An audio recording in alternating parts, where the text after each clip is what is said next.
स्वप्न साकारले पहाटे पाहिले नावना त्याला काय नवे वेगळे मांडले सोहळे तुझसाठी हो हो मिळावे तुझे तुला आसही ओठी कोणी कुठे बांधल्या रेशीम गाठी जून येते रेशीम गाठी आपुला रेशीम गाठी जून येते रेशीम गाठी रेशीम गाठी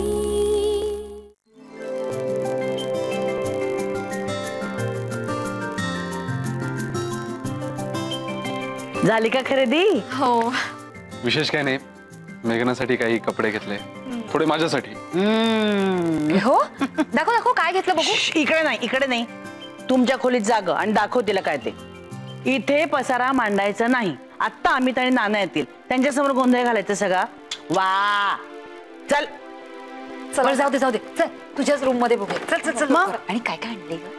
हे अर्चू काय ऐक ना, ह्या पण बॅग्स घेऊन जा प्लीज प्लीज प्लीज प्लीज. नाही ग काय एवढं सतत मलाच काम सांग. अगं त्याचे पण कपडे बघ ना, काम मला काय. नाही बघायचे. चल चल ग. मग काय झाली का रजा सँक्शन? हो म्हणजे जून महिन्यात 5 दिवस मागितले. चला पहिल्या आठवड्यात किंवा दुसऱ्या आठवड्यात मिळेल. पण मेघनाच्या वाढदिवसाचं ठरवायचं ना, सरप्राईज. सांगू नकोस तिला. हो हो करूया आपण प्लॅनिंग. माई सगळा गोंधळ झालेला आहे. काय झालं? अमितचा फोन आला होता. अमित त्या सावर्डेकडे गेला आता. अगं बाई. हो त्या सावर्डेने म्हणे डायरेक्ट विचारूनच टाकलं मनीषाला. बाप रे. मग? हो ना, आणि तिने कबूल केलं सगळं. तिचं म्हणे लग्न आधीपासूनच त्याच्यावर प्रेम होतं, पण त्याच्या घरच्यांचा कट्टर विरोध होता ह्याला. मग काय, तिचं सावर्डेशी लग्न झालं आणि ती मुंबईत आली. आणि आता 8 वर्षांनी तो परत आलाय. त्याने तिला कॉन्टॅक्ट केलं तर ही गेली ना भेटायला. बाप रे. भयंकर आहे बाई हे सगळं, आणि अतिशय चुकीचं आहे. नाहीतर काय, मी पण हादरलेच हो. नाही म्हणजे मी ना मनीषाला खूप चांगली ओळखते. ती की नाही अशी फ्लर्ट वगैरे मुलगी नाहीये. पण ऐकून ना धक्काच बसला मला. असं कसं वागली असेल ती? पण काय करणार ना, शेवटी पहिलं प्रेम ते पहिलं प्रेम. नाही विसरू शकत कोणी.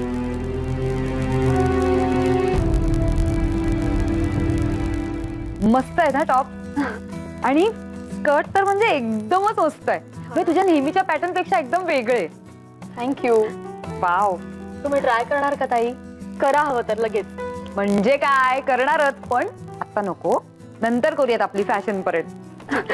ए आदित्य, मस्त केली आहे शॉपिंग.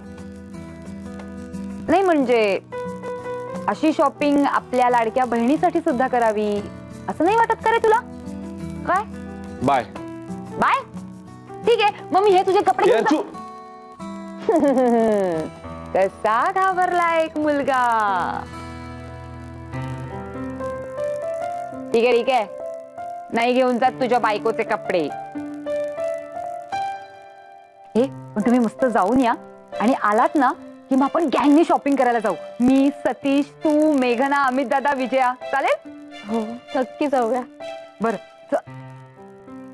बघितलं, महत्वाचं बोलायचंच राहून गेलं. ही मेघना, तुझ्याकडे काहीतरी एक अशी मस्त सॉलिड नक्षी बिक्षीवाला एक ज्वेलरी बॉक्स आहे ना? दाखव ना मला. विजया सांगत होती. नाही म्हणजे विजयाला अमित दादाने सांगितलं म्हणून तिला कळलं. दाखव ना दाखव ना. ऍक्च्युली मला सुद्धा घ्यायचं आहे. यार चोग काहीतरीच काय. आता नका ना करू पसारा, मी जाम दमलो यार. अरे पसारा काय त्यात, इतकं काय? हे दाखव ना. दाखव ना, उठ ना. नको म्हटलं ना मी तुला. अरे 5 मिनिटाचं काम आहे, तू दाखव. प्लीज अर्शू. ठीक आहे ठीक आहे, नंतर दाखव. ऐक मेघना, मी काय म्हणतेय, आदित्य नसतानाच मी येते, चालेल? तेव्हा दाखव. हो हो चालेल. बरं, आता दोघांनी हळूहळू जरा आवरून घ्या. स्वतः मी तुमच्या सोबत जेवायला आहे. ओके, चला लवकर आवरा.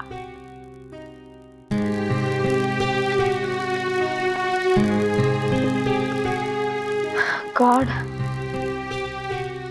ती पेटी आईकडे पण ठेवू शकत नाही आता. नेमकी आई मावशीकडे गेली आहे.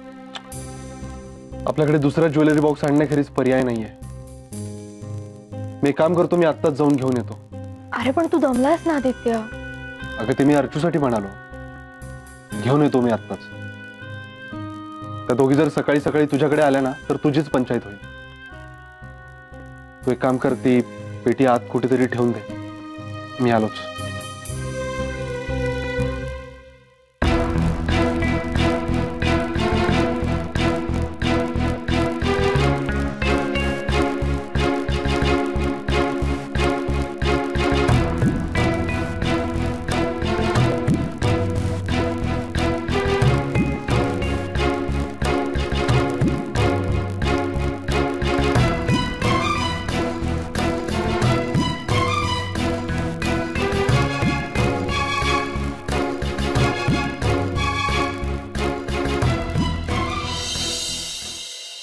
हे काय धाकटी युवराज कुठे आहेत?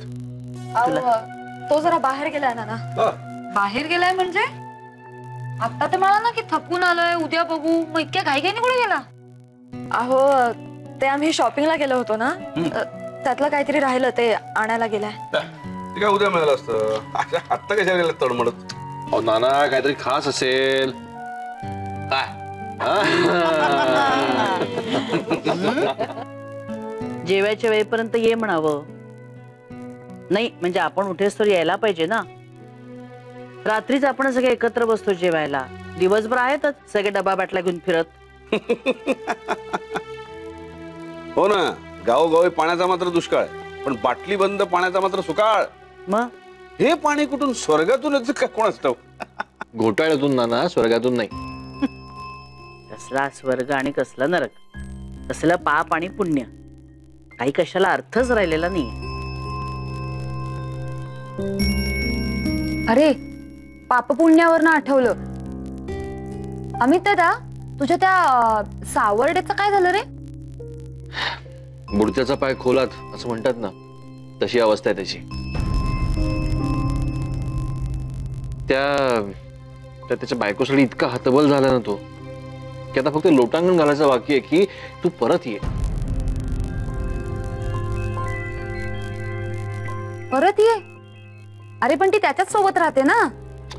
अगं त्याच्याबरोबर राहतीच आहे ती, परत ये म्हणजे की तू त्या माणसाकडे जाऊ नकोस. अरे देवा. हो ना, म्हणजे त्याच्या इगोला इतका धक्का बसलाय ना, बॅलन्स हरवून बसलाय. आणि बॅलन्स हरवलेली माणसं कुठल्याही थराला जाऊ शकतात. शे वाईट आहे रे पण हे सगळं. अरे ज्या बाईनी त्याची कधीच पर्वा केली नाही, ती आता लोटांगण घालून जवळ येईल का दूर जाईल? पण मुळात म्हणजे अशा बाईविषयी त्याच्या मनात प्रेम शिल्लकच कसं राहिलं? असं नाहीये अगं अर्चू, आपण ना इथे बसून निवाडा नाही करू शकत. कदाचित सावर्डेला वाटत असेल ना की तो तिचं नुकसानच करेल म्हणून, आणि त्याचं प्रेम आहे ना तिच्यावर. हे बघ, तो कदाचित तिला सांभाळण्याचा प्रयत्न करत असेल. आणि मुलं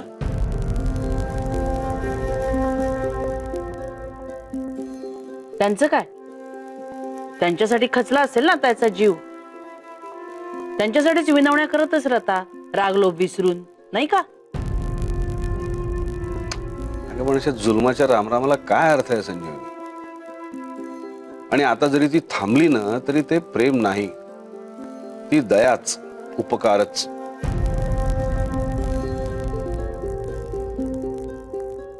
म्हणजे नाना तुम्हाला असं म्हणायचंय का की तिने लग्नाआधीच्या मित्राबरोबर सरळ निघून जावं? हा, एकदा काय तो त्रास होईल, पण फसवणुकीपेक्षा 100% चांगलं. पण नाना खरं म्हणजे आपण त्या मित्राशिवाय जगू शकत नाही हे तिला लग्न करताना नाही कळलं. इतकी वर्ष न बोलता तिने फसवलंच ना त्याला. नाही म्हणजे प्रत्यक्षरित्या तो तिच्या आयुष्यात नसेलही, पण मनात होता की नाही. मग ही फसवणूक सगळ्यात जास्त भयंकर नाहीये. आणि आता इतक्या वर्षांचा संसार मोडायचा, मुलांना टाकायचं. माझ्या मते तर तिने दोघांची फसवणूक केली, नवऱ्याची आणि प्रेमाची.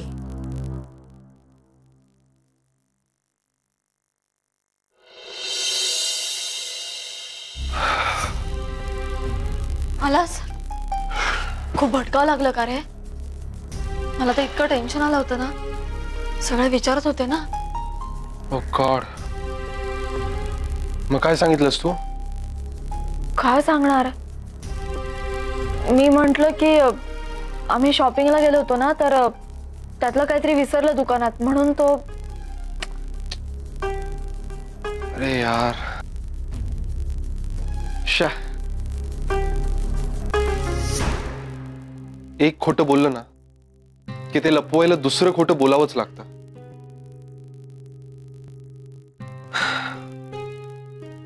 मला तर इतकं कसं तरी वाटतं ना कधी कधी. आजपर्यंतच्या आयुष्यात घरच्यांपासून कधीच काहीच नाही लपवलंय ग मी.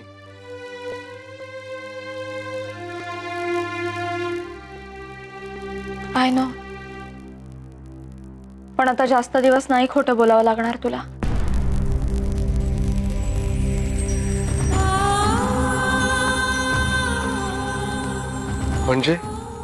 म्हणजे तू म्हणालास ना निर्णयाचं वळण जवळ आलंय म्हणून. खरंय ते. तो क्षण खरंच जवळ आलाय.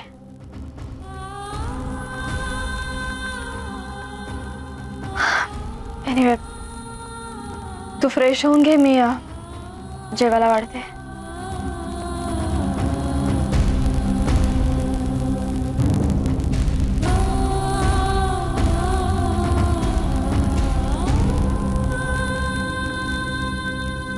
तिचा निर्णय झालाय का?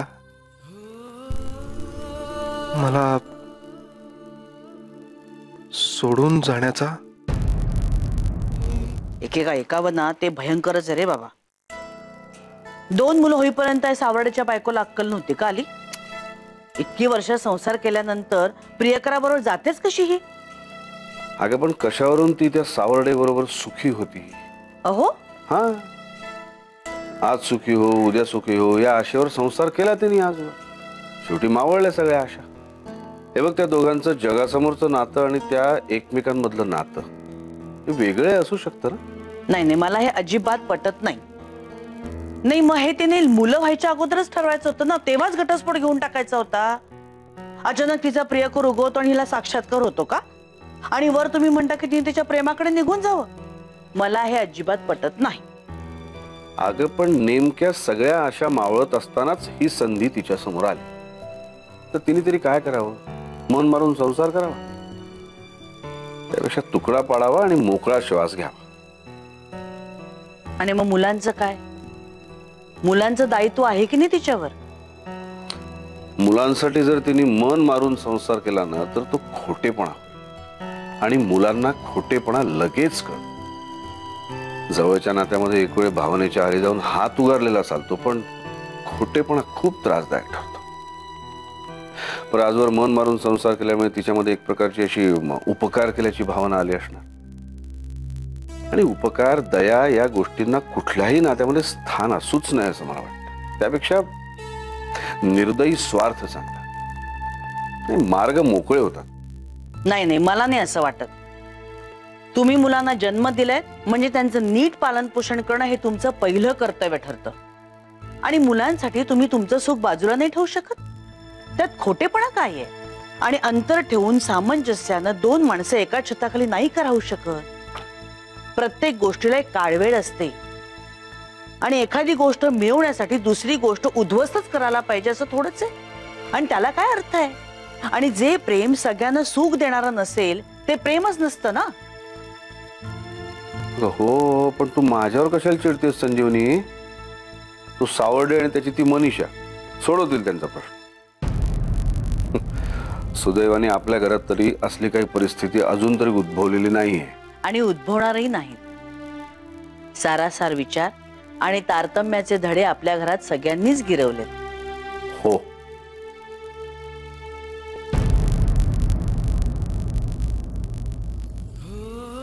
शेवटी पहिलं प्रेम ते पहिलं प्रेम नाही विसरू शकत कोण.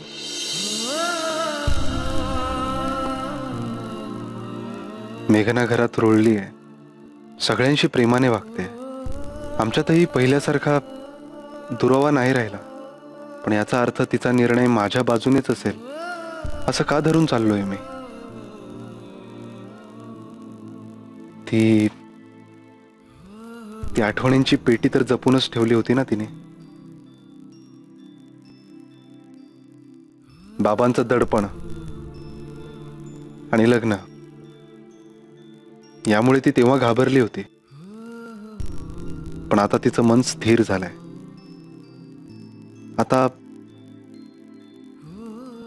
त्याच्याकडे जाण्याचा निर्णय घेण्याचं धाडस आलं असेल तिच्यात. पण मग 4 दिवस माझ्याबरोबर बाहेर यायला ती का तयार झाली? दया म्हणून?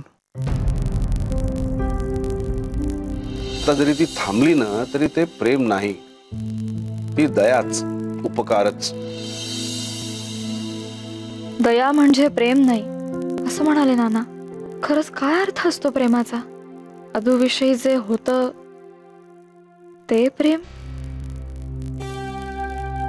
की आदित्यविषयी जाणवू लागलंय ते प्रेम?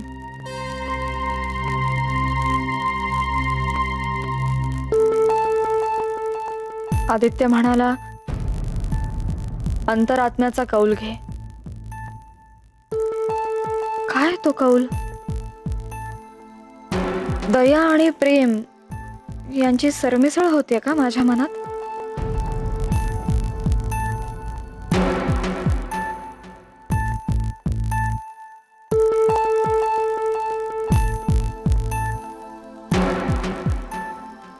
मेघना, काय ग, काय झालं?